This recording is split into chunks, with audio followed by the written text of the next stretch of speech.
일본은 과거부터 자연재해가 빈번하게 발생하는 국가로 발생 시 대응에 따른 정부의 책임이 있느냐 없느냐의 문제가 항상 언급이 됐습니다. 최근 들어 일본의 사법부가 이에 대한 해답을 내놓았는데요. 쓰나미 대책을 지시했어도 못 막았을 가능성이 높다. 단적으로 말하면 너무나 큰 쓰나미였기 때문에 장기평가를 전제로 행동했어도 회피할 수 있었다고 판단하기에는 큰 무리가 있다. 일본 최고재판소가 후쿠시마 원전 사고에 대해 국가의 책임이 없다고 판단한 근거입니다. 일본 정부는 2002년 지진 예측 장기평가를 공표했습니다. 도쿄전력은 2008년 장기평가에 기초해 후쿠시마 원전 부지의 남동쪽에서 최대 15.7m의 쓰나미가 올 수 있다고 예측한 바 있는데요.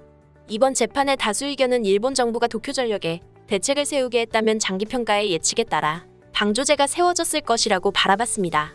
하지만 실제 후쿠시마 원전 사고 때는 예측과 달리 원전의 동쪽에서도 대량의 해수가 유입됐습니다. 이에 따라 다수 의견은 방조제가 세워졌다고 하더라도 전원 손실을 막을 수 없어 같은 사고가 발생했을 가능성이 크다고 판단했습니다. 지금까지 후쿠시마 원전 사고 손해배상 소송에서의 두 가지 쟁점인 예측 가능성과 결과 회피 가능성에서 결과 회피 가능성에만 중점을 더 판결을 내린 것입니다. 20여 건의 재판에서 판단이 절반 정도로 엇갈려온 것도 일부 재판부가 사고를 예측할 수 있었고 대책도 세울 수 있었다고 봤기 때문인데요. 하지만 국가의 책임을 처음으로 판단한 최고재판소는 예측 가능성에 대한 판단은 접어두고 막을 수 없었을 것이라며 결과 회피 가능성을 부정했습니다. 사고 발생 후 방사능이 덮친 집과 고향을 버리고 피난을 떠나야 했던 주민만 16만여 명이었는데요. 11년이 지난 지금도 11%에 해당하는 3만 명가량이 피난 생활을 계속하고 있습니다. 국책민영 방식으로 운영되어 온 일본 원전의 폭발과 방사능 사고에도 국가의 책임은 없다는 사법부의 결론이 나오면서 논란은 더 커지게 됐습니다. 이번 판결로 집단소송 4건에 대한 모든 책임은 도쿄전력이 안게 됐습니다. 도쿄전력의 배상 책임과 그에 따른 14억 엔의 배상액은 지난 3월 이미 확정됐습니다. 도쿄전력의 배상을 요구한 전체 소송은 33건, 원고는 12,000여 명에 이르고 청구액은 1,060억 엔이 넘는데요. 최고재판소 앞에서 기행렬을 이루며 승소 소식을 기다리던 피해 주민들은 허망했습니다.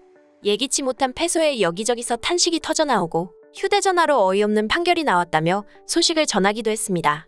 선전 차량 위에서 마이크를 잡고 있던 남자는 끝내 울음을 터뜨렸고 행렬 속 노인들이 여기저기서 눈물을 훔쳤습니다.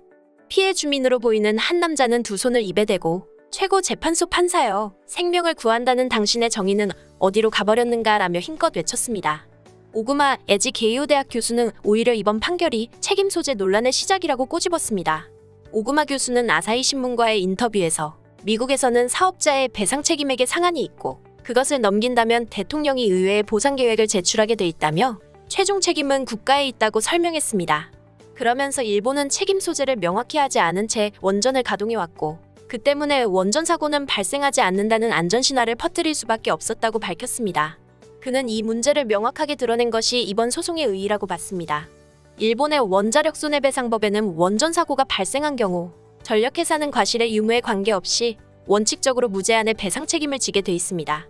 최고재판소의 판결이 나오긴 했지만 오구마 교수의 말처럼 일본에서 원전 사고의 책임 소재 논란이 끝났다고 볼 수는 없는데요. 이번엔 막을 수 없었을 것이라는 이유로 국가가 책임을 피해갔지만 일본 원전은 늘 사고의 위험에 노출돼 있습니다. 무엇보다도 일본은 대형 지진과 화산 폭발, 쓰나미의 위험이 상존하는 나라인데요. 최고재판소 판결 이후 일본 언론과 SNS에서는 막을 수 없다는 이유로 면죄부를 준 것이라면 지진대국인 일본에서는 모든 원전 가동을 중단해야 할 것이라고 꼬집고 있습니다. 때마침 기시다 정권은 판결이 나오기 열흘 전 원전 추진에 대한 강력한 의지를 표명한 바 있습니다. 7일 발표한 경제재정 운영과 개혁의 기본 방침에서 기존의 가능한 의존도를 저감한다는 문구는 없애고 재생에너지와 함께 원자력을 최대한 활용한다라는 내용을 담았습니다. 한편 이 소식과 관련해 일본 네티즌들도 다양한 반응을 보였습니다. 국가의 책임이 없다는 사실이 이번 사법부에 의해 분명히 드러났다. 당연한 결론이지만 이제 이번 판례로 명확히 명시할 수 있게 된 것이다. 감정론으로 책임을 추궁하고 싶어하는 분들이 많은 것 같은데 사고를 100% 예측하라는 등 불가능한 요구를 하는 시점에서 이미 말도 안 되는 클레임이라는 걸 자각하는 것이 좋다. 앞으로는 지방법원의 무능한 법관도 이번 대법원 판례를 토대로 감정론에 의하지 않는 결정을 했으면 한다.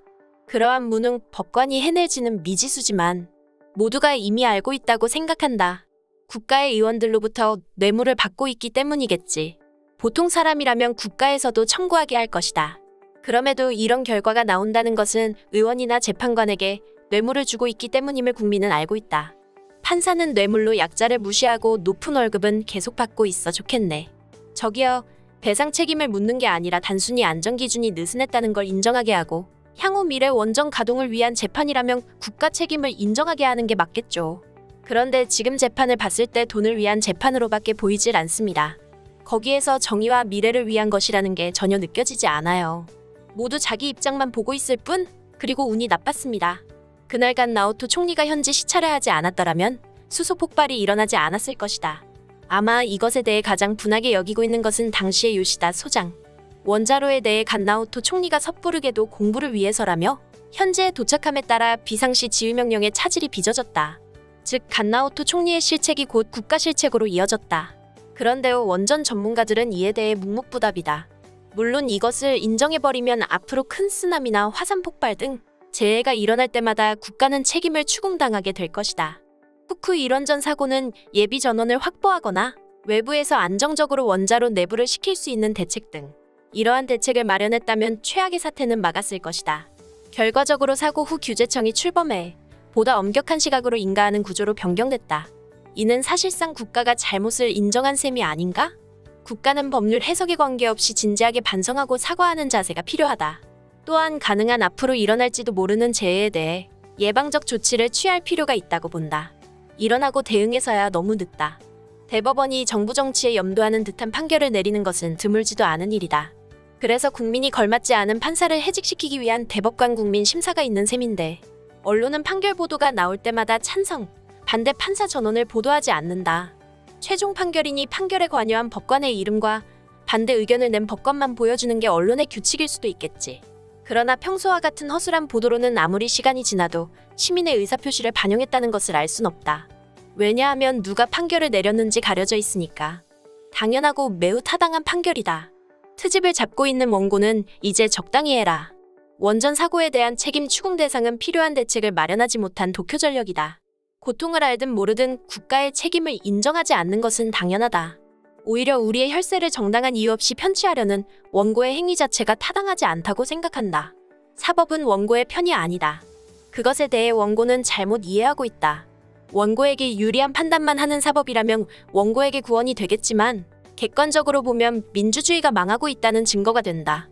결과에는 여러 견해가 있다. 본인은 도호쿠 지방에 살고 있는데 주변에 피난민이 꽤 살고 있다. 이미 억 단위의 배상을 받아 새 집을 마련하고 신차가 어느 집에도 몇 대는 놓여져 있다. 게다가 낮에도 가족이 모두 모여있는지 일하는 모습을 보이지 않는 것으로 보이는 집들이 많은 것도 사실이다. 피해를 입고 피난하는 것은 안타깝게 생각하지만 이제는 남 탓만 하는 것은 그만두고 자립을 생각해야 함이 맞지 않을까 싶다. 이러한 생각을 하고 있는 사람들이 일단 이 지역에서는 늘어나고 있다. 지금까지 관련 소식을 접한 일본 네티즌들의 반응이었습니다. 앞서 언급한 바와 같이 자연재해의 규모와 예측을 완벽히 해내는 것은 불가능에 가깝습니다.